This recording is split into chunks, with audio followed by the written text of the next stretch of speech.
Welcome back to another episode of Smack's Dirty Laundry, the only show where hospitality gossip and confessions get aired publicly and not be whispered behind the bar or any dark corners of a hotel. None of that. We haven't seen any of these stories the same way that you know the format and love it. We have no idea what's coming, which is when we're best and worst. So we're going to dive in. We've got a bunch of stack of cards here with the dirty laundry that you've sent in. Ladies and gentlemen, this is Mr. Philip. And this, not to forget, is Fritz. And because we have new things, we have this little friend. Oh, we have this little friend here, Fritz. So listen up. When you hear that story that you think is the ranchiest, the dirtiest, the best of the day, what you use is, we'll try it in slow motion. You buzzer it. Try to slow motion buzzer. Yeah, very good. I like it. All right. Okay, the title I have for you, Philip, is The Naturist Hanger Incident.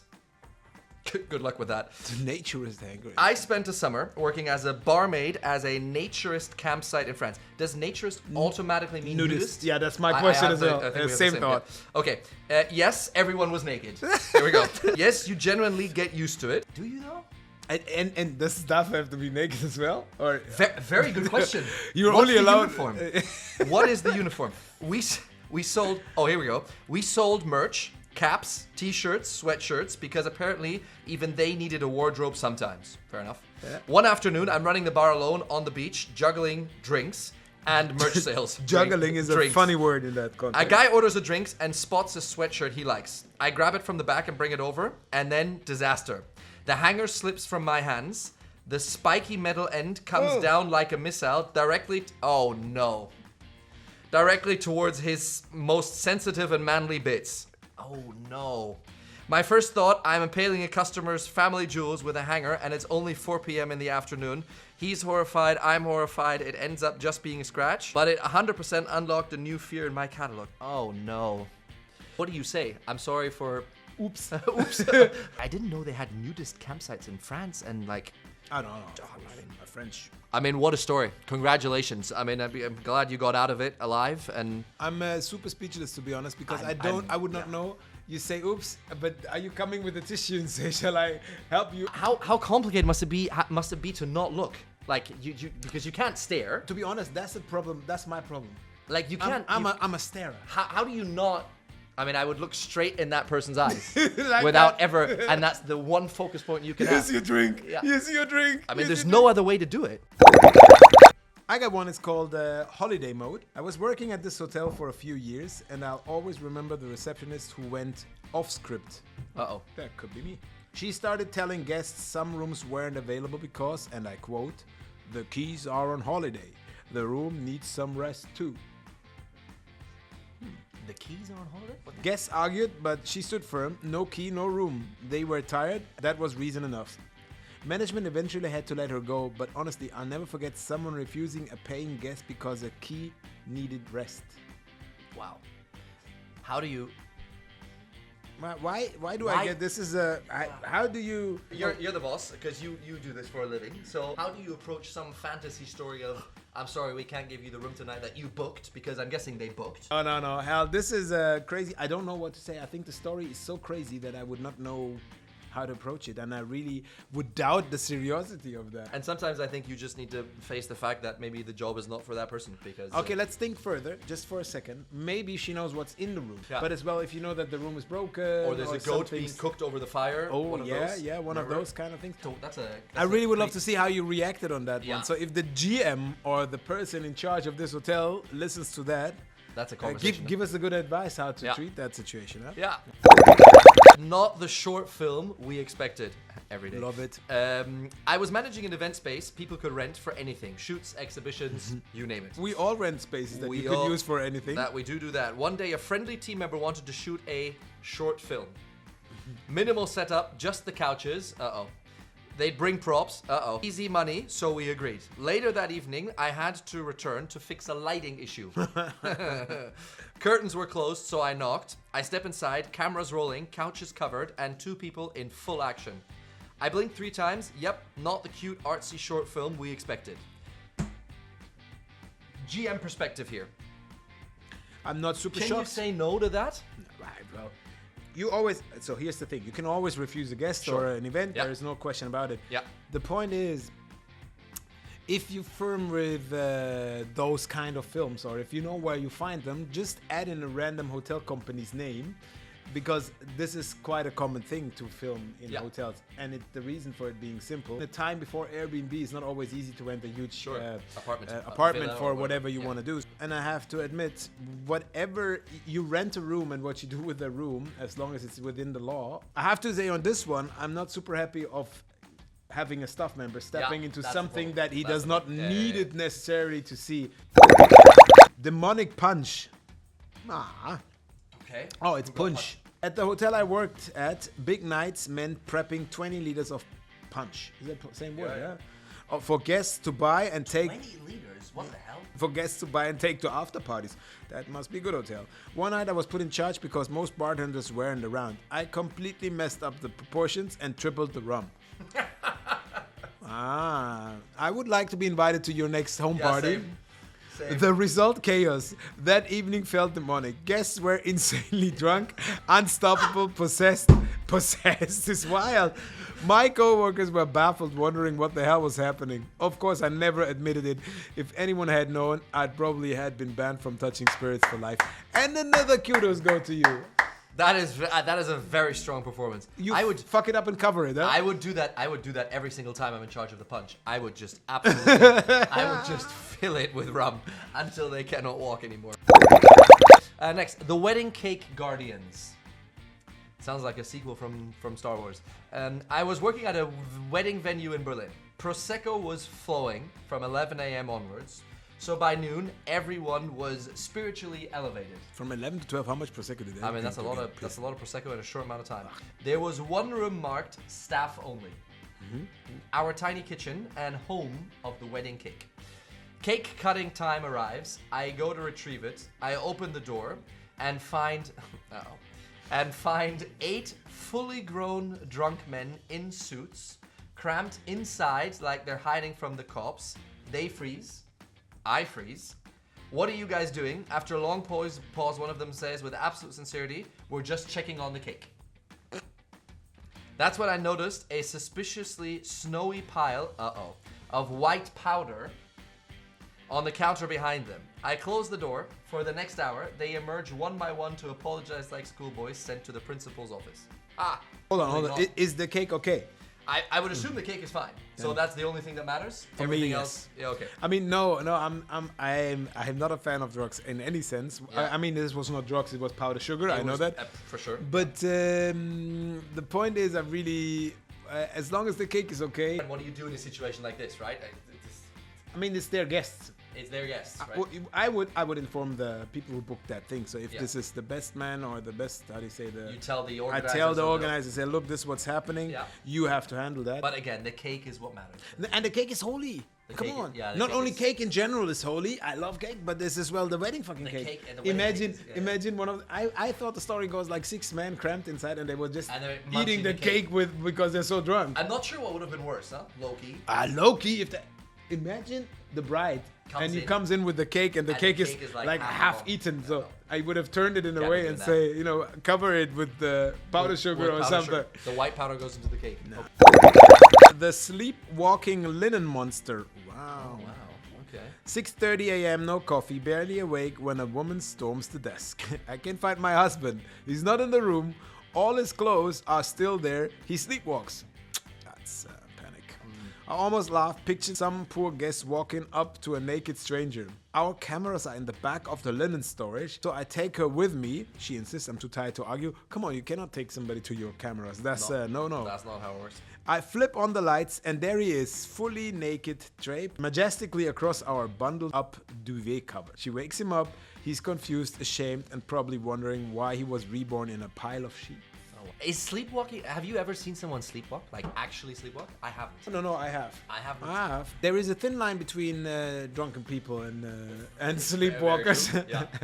They both have the abilities of how these undead people called. But it's crazy because I've never seen anyone sleepwalk, so I can't speak about this. But you must be so dead asleep that you're getting out of bed, which is already quite the act. You open doors. You take stairs, elevators, whatever. That seems like quite. I mean, I can barely do that not asleep. Yeah, I think it's nothing dramatic. What I feel dramatic, is why, if you know you're sleepwalking, are you sleeping naked? Is that not gambling with the that's risk? Probably not. Yeah. I would not do that then. The fire sprinkler laundry disaster. Oh, welcome to Social Hub. One night, the housekeeping called frantically. Water everywhere, fire alarm screaming. I rush up and find this one man soaked, hairdryer in hand, shirt floating in a puddle, looking completely confused. He had washed his clothes in the sink to save on laundry. Makes sense so far. Save on laundry? What the hell? €1.50 or what? Then they needed to dry them, and here's where genius strikes. He hangs his dripping shirt from the ceiling fire sprinkler. Oh man. Still not satisfied, he turns on the hairdryer. Oh boy. The heat triggered the sprinkler, and half the hotel that got evacuated in pajamas at 3 a.m. Okay, first things first. I think we've all been there. I think we've all been part. Those of us that have worked in hotels, we've all been part of a hotel evacuation in the middle of the night. I know you've done not only here, but especially here when you were with TSH. I know you've done fire exercises like crazy. What's the methodology with guests, especially if it's clearly the guests fuck up? He pays it. He pays it. Yes, I am And it's not cheap, out of any regrets. Yeah. How much for a fire exercise? So Berlin, roughly 1,100 for the firefighters. Yeah. It depends on how big the hotel is. So here it's a 1,500 thing. Yeah. And then per police car, 300, depending on how huge the car is. So usually you end up at 1.5, because then there is another €300 you have to pay to the one company in Germany that is allowed to reset the alarm. And it's only one company that does it. So you end up between 1.5 and 2K per alarm. And I mean, that's different in smaller places when you have one firefighter, and then you can say, I'll invite you for your next Christmas party, and they might do it if it's once a year thing. But in Berlin, it's quite a thing, being a dense city. But here comes the thing: if it's clearly the guest's fault, then I make him pay.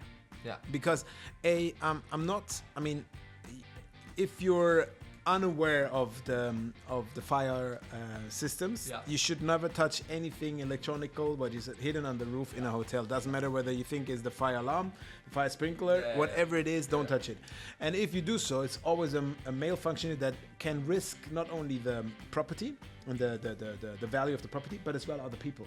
So I have no sympathy for whatsoever. So I made them pay a lot. And as you mentioned it, here in the wonderful Social Hub in Berlin, which I still love until today, we have, I think, cramped up roughly around 400 fire alarms in the 5 years that I did here.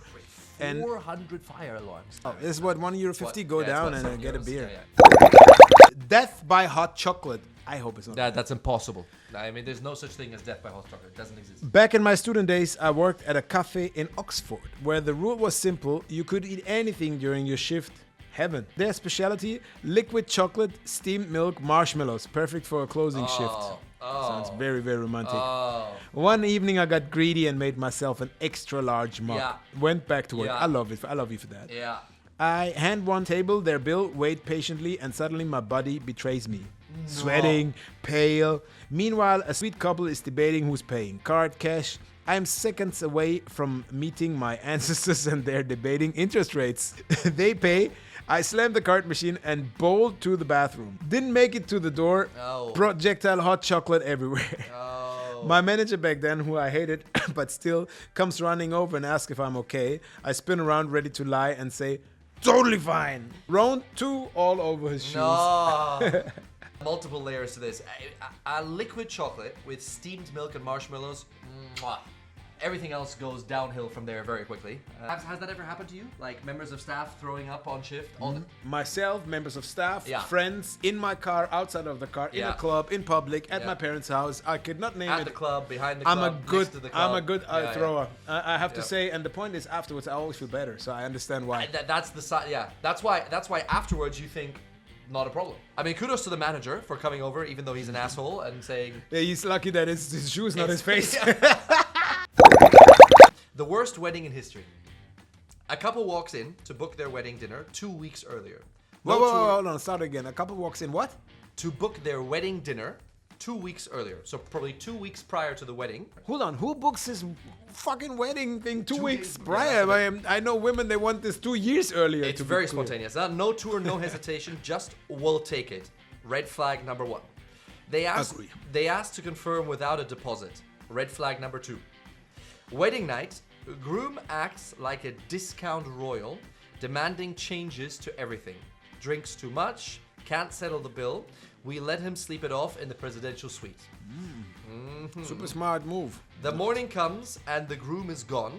Bride is crying in the lobby, unpaid bill in hand. Parents arrive, chaos ensues, and then we learn he didn't just flee, he ran off with all the wedding gifts and every single cash dollar in the envelope. Well, Sounds like a good Hollywood plot, to be honest. Is there much that you can do as a hotel other than demand being paid? No. There's so many questions I have. You accept a wedding dinner without 2 weeks prior, which is already crazy. and then you want no prepayment, no credit card, no nothing. That's probably your own problem. And then you give them. I mean, the bill has to be so big that the stuff that they request that you give them the presidential suite. Yeah. There's a lot of things. Any sympathy for the bride at all from a GM perspective? Of course, Not. no. I'm always feeling. There's a difference between Sympathy feeling and business. sorry and. Yeah. But I'm super sorry. But this is the man you trust your life for the future on. Yeah. And he betrays you in the first night. In my first feeling, and that has nothing to do with the bride, I feel like maybe she's in bed. Yeah. Because this is Yeah. a story that you don't cook Doesn't yourself. really come across. All right, let's go. Let's see. The beetroot incident. The beetroot incident. Can we combine that with the movie? Uh-oh. No. Uh-oh. I was working a shift at my hotel school's training restaurant. Back then, I was just trying not to set anything on fire. Yeah.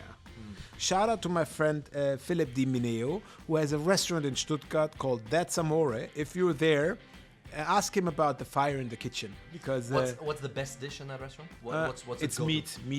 It's an Italian infused meat restaurant, and this guy is a genius when it comes to meat. I love him, but he set the kitchen on fire in one of his night shifts as well, late shifts.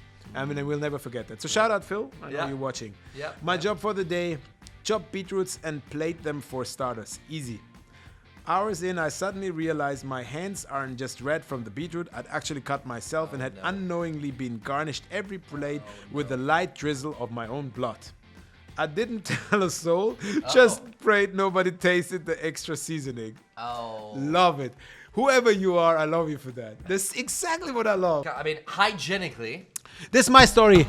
that's your story?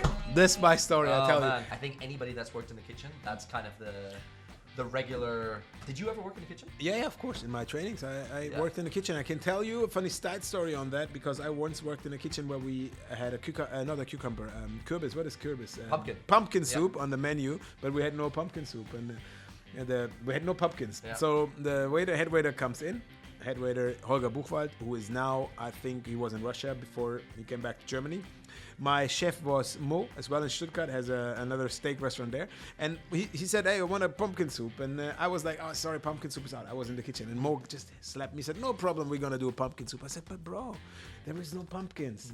He said, no, we're going to fix it. I said, go in the kitchen, go in the freezer, get me a ripe banana, get me some curry, some stuff and everything. We'll mix it. way, I you said, man, recreate you it? cannot do that. He said, no, we'll do it. I said, what if somebody's allergic against bananas? He said, the amount of people allergic against bananas goes to zero. Yeah.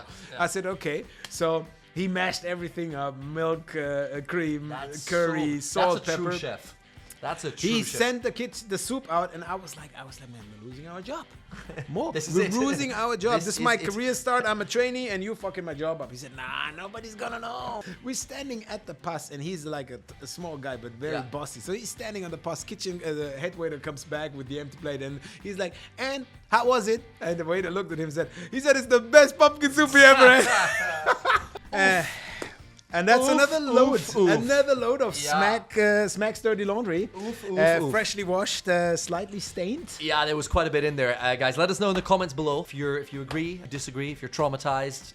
There's a number underneath here that you can call, and let us know if you have any stories. The inbox is always open. And Fritz, you need to pay more attention. We talked about the I buzzer. didn't do the buzzer. I didn't do the buzzer, which means we need to do another one of these soon so that I can buzzer. Yeah, that's so good. Because as long as there is a hospitality, we have stories that we can buzzer about, Yes. and we'll never run out of dirty laundry. Correct. Thanks And for your time, guys. see you soon. See you next time.